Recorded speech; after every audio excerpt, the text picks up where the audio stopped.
Hi, I'm Chris from Future Music and we're here at Namm 2014. I'm with Jeff from Miselu, who has brought us the incredible C.24 iPad controller / case, and he's going to take us through the product and show it off.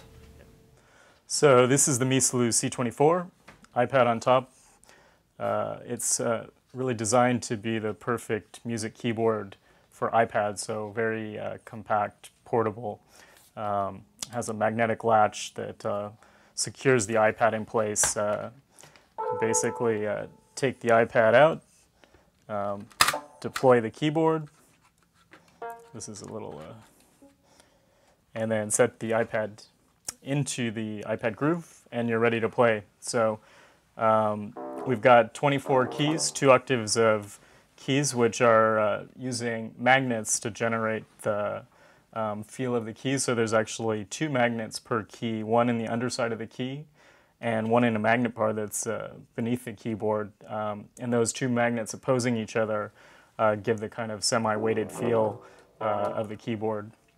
There's also some really unique optical technology. In our PCB board, we have an optical emitter and detector that are basically measuring the position of the key so that when you play, it generates the MIDI note on and note off messages as well as velocity and aftertouch.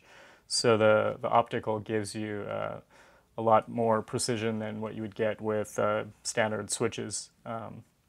So there's a lot of great technology in it. It's also, instead of connecting to the iPad via a camera connection kit, we're using Bluetooth Low Energy, so it's wireless. So you basically connect with our key application, and then you tell it what applications you want to play. The key app will see what core MIDI apps you already have running, and then you can assign that to the keyboard. You can also, if you have multiple keyboards, you can link them up so you have 4 octaves or 6 octaves, and create groups. We're working on some hardware expansion modules. This is a really, really early prototype. I only saw this today, so you guys are the first to ever see this. This is 2 capacitive strips, which you could use for modulation, pitch bend, and then some buttons that will have LEDs in them as well. But the idea is to be designing hardware expansion modules for a lot of different use cases, to give the user the ability to really kind of pick what they need for their iOS music making. So we're going to do knobs. We're talking to some software partners about creating some unique things. But basically, in a nutshell, that's the quick rundown keyboard for iPad, C.24. So I've just come back to join Jeff in the usual scenario that we've been doing today, and just wanted to ask some questions. So these little units, how do they connect? These got little sensors on the back? So the hardware expansion modules actually have their own battery and their own Bluetooth module, so they actually can run autonomously. In this prototype, there's no magnets, but in the final unit, there will be magnets that they snap in place so that it holds it in place. But you could actually, if you're just looking for like a pitch bend modulation button kind of controller, you could buy that and use that with whatever other synth or controller you have. They'll run on their own as well. Okay, and is there talk of maybe having something different than a keypad on other versions and stuff like that? I mean, yeah, well, yeah, we just want to finish this. We have lots of ideas about other types of controllers and other types of hardware expansion modules, but you know, this one's been taking us a little while. We're trying to get everything perfect on it, and then we'll start moving on to other ideas. And have you got any ideas on pricing of the finished product and the modules? And this is now looking like it's going to be $199 US at retail. And that's with one expansion module? No, that's just the keyboard. So the hardware expansion modules will probably be something like $59, $79. Okay, depending on the module. Yeah. So it just comes with a blank plate on the outside? Yeah, it'll come with a blank plate, and the blank plate will actually, in the bottom side, hold a micro USB cable for charging the unit. So there's a micro USB port on the back. The unit will also work as a class-compliant MIDI controller. But we're showing it, we're emphasizing, because of the design, the use wirelessly with iPad. So one of these modules could be a battery to charge your iPad as well, couldn't it? We've had requests for that, so that theoretically, it could be something like that. It would probably require a USB cable because there's no connections in here as far as any cabling or whatnot.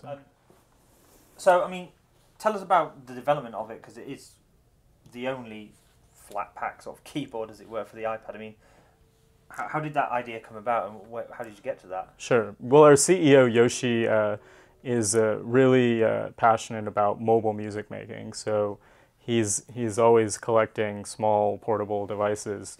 And, when we started to see the sort of improvement in the quality level of iOS core MIDI apps, there's so many amazing synthesizers and samplers and whatnot these days. We felt like there was a real need in the market for a keyboard that was easy to bring with you with your iPad, that you could easily throw in a bag, so you didn't have to bring your camera connection kit, or make the decision if you're bringing a bigger keyboard and taking a different backpack or whatnot. Yeah, so we wanted to design something that was the same size as the iPad. So basically, you can put this down when you're ready to go. There's a little magnetic latch that attaches the same way like a smart case does. Then you have this very small form factor, that it's double the size of the iPad, so it's super easy to bring with you. Just pop it in a bag, and then, if you want to use it on the train or the bus, you can like really just pop it up, put it in there, and start playing. What about Apple's development of the iPad? I mean, a lot of manufacturers of accessories to the iPad must get nervous about the development and how things are. I mean, you don't have a connection, so you can always have that Bluetooth thing, which is good if they change adapters.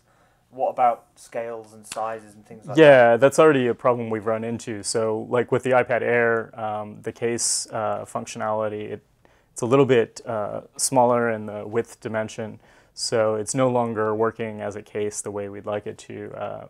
The way that we've designed this in CAD, we could easily do a new version that fits the iPad Air. Okay. We're just in the process of finishing this right now. But the good thing about it is that it'll still work with the iPad Air. It doesn't work as a case, but as far as sitting in the keyboard holder groove and performance, it still works. Even the iPad Mini, which is very small, will work with Bluetooth Low Energy. Okay, and I guess this is all patented. Nobody else can copy this keyboard, folding design. It's got quite a few patents in it, yeah. So the folding keyboard, the optical, there's a number of things that we've patented in it. Well, thanks for coming and showing us today. It's brilliant. Thank you. You're welcome.